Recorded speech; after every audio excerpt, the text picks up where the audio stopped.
It'll involve less effort on the patient's part and make it easier for you to give assistance. Okay, because they can't really push with that affected side. Okay?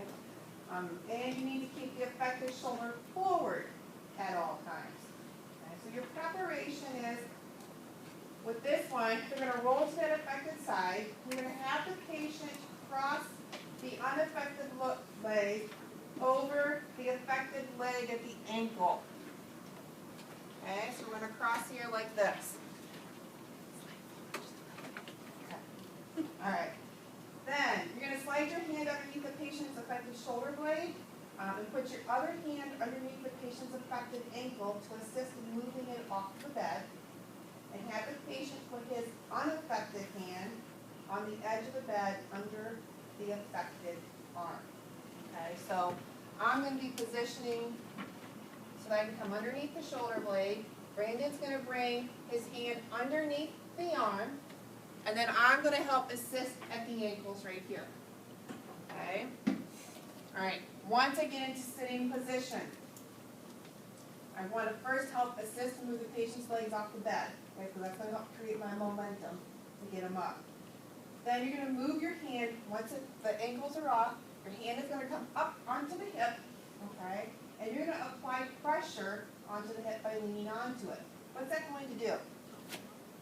Yeah, well, let's say I'm here, I've got his legs off, I come up here, notice how I just pushed? I didn't even really lift yet.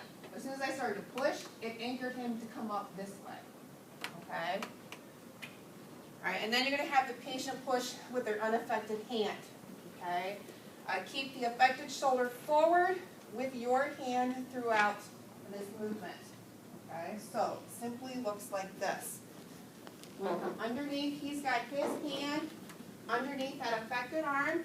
I'm going to bring feet forward, slide my hand up onto the pelvis, and count of 3, we're going to go ahead and sit up. Ready? 1, 2, 3. Push through that hip, come up. I want to make sure that as he comes up, I keep this shoulder forward. Why? So it doesn't fall backwards? So that what? So it doesn't fall backwards? That has nothing to bear on why I need to keep this shoulder forward. Remember, this is the bad side, the hemiplegic side.